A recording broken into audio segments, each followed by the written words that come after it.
I have a men's salon, so we offer things like we're hair, scalp and wig clinic. We offer we're male hairstylists as opposed to being barbers, even though we've got the full suite of barbering skills as well. And it's through those conversations with men that I've discovered that many of them themselves don't even know that the male menopause, which is also called andropause, is a factor that has serious implications for them, for their mental health, for their physical health, their emotional health, but also that triggers into their personal lives, their relationships with their friends, with their partners, and even in the workplace. Yeah, it seems that there is a stigma around the male sphere to talk about emotions, things that are not clear. Lads, they tend to hesitate to approach other lads because they might be seen as weak, and then they just keep that on their chest, and God knows what are the consequences. What would be your encouragement for someone to open up and be frank with their feelings? Well, I think that the sad thing really is that we quite often hear people referring to, oh, he's going through the midlife crisis. And that tends to take the form of maybe going away with other women or buying strange cars or taking up very different activities to what they might otherwise have been used to. And that actually is the male menopause. And that could be based on their hormones changing. And that has a kind of a knock-on effect. So while it's jokingly referred to, it's not in reality being dealt with. A very simple way to find out if you're going through the male menopause, I suppose from a medical perspective, is just to have a blood test. It really is that simple, just to have a blood test. And from that blood test, you will know whether, the testosterone levels have started to fall off, which can explain then a lot of the different symptoms that guys, there's physical symptoms as well as emotional, psychological, and other ones that factor into this. So my first piece of advice to any guy that's questioning, maybe they feel like they're working through a fog, or maybe they're a little bit more irritable than what they might have been before. They're a little bit more moody. They have kind of less tolerance of anything that's going on around them. And they're reaching that point in their lives where they might feel that they haven't reached where they had hoped to reach.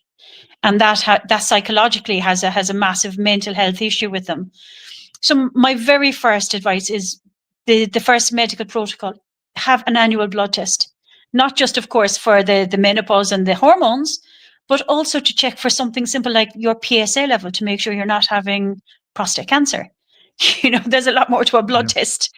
And that's also extremely important. So just by, once you have that information, and I actually have a fact sheet that I'm quite willing to share if somebody wants to have information like that, on how to go to the doctor and what that conversation should look like and what to do when you get the results and what those results actually mean.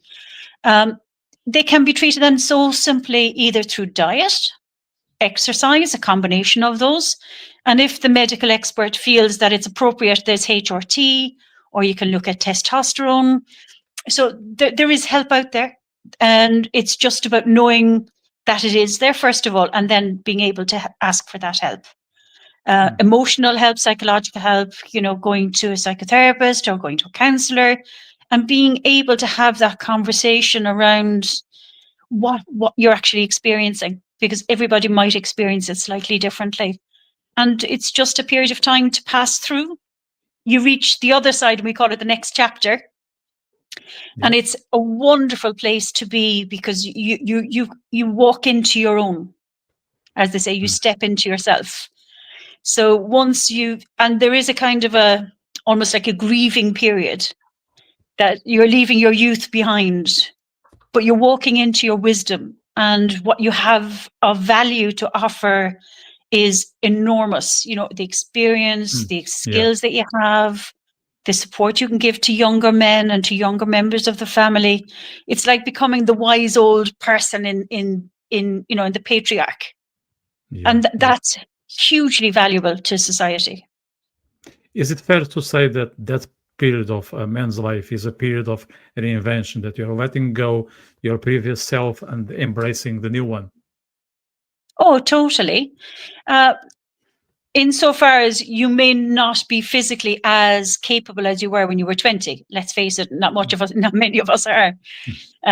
However, just because you're not as physically capable doesn't mean you're not going to carry forward your experience, your knowledge, your patience, your structures, your processes, your procedures, your life learned skills. And they're the ones you can't take from a book. They're ones you can't take off the internet. It's not ones that, they're very personal to each person. And those life lessons are the ones that add value to our society. Yeah, you mentioned one thing that recalls a video I watched on the internet, I think a couple of months back. So there was an American doctor, which I can't remember the name, but he's very famous. He goes on, on all these famous podcasts, and he is probably in his 50s, and he was talking to a lad who's probably, I don't know, I'd say late 20s or early 20s. So there is a generation or 2 generations gap between them. And he was saying that he can have the same mental strength or physical strength as the young lad if he does the right thing, which is a good diet and exercise, because he is aware of his decay, but there is a way to fight what's going on with him, which is having a routine. Does that resonate with what you just mentioned? Oh, of course. If, once we know what's going on and you start to adjust your diet. So you've simple things like your energy levels might be dropping. You might find, this is one where some guys, they refer to a guy as having a beer belly. It mightn't even be a beer belly. It might very well be a hormonal belly. So by assisting with the hormones, you can actually help to shift things like having a beer belly. Talking to a PE instructor or a personal trainer can give a very personal advice on what the best exercise is, taking into account the bodily changes, because each of us change differently. And if you've had injuries in the past, so if you've been a sports person in the past, you may be carrying injuries into your middle life and your later life. And a PE instructor will actually help you to minimize any risk that you might have when they develop a program for you. So exercise, one of the very simplest exercises that we can all do, doesn't cost anything, is just to go out and walk. Yeah. We can look at the whole mental health side of it while we're out walking, look at mindful walking, being mindful about your surroundings. And when you're being mindful, it actually can help the brain to slow down, and you take a breath, because if you're being mindful, you can't be worrying at the same time. You can't do both things at the same time. So even those simple things. Stop you there, if you don't mind. What do you mean by being mindful? Because it's a very wide concept. So is it about being self-calibrated, being aware? What is it exactly? It's about being in the moment. So if I'm having a mindful walk, it could be depending on where I'm walking. So if I'm walking close to a beach, it might be what I'm smelling, it might be the likes of the seaweed or the sea air. If the feeling of the salt on my skin, the smells of the surrounding countryside. It might be taking into account what shoes I'm wearing and what my footfall is going to be like. So whether I'm on sand or if I'm on the ground or concrete or grass, it's being aware of the now. So when you're aware of the now and you're only concentrating on the now, nothing else, there's no space for anything else. And that's what actually gives can decompress the whole system.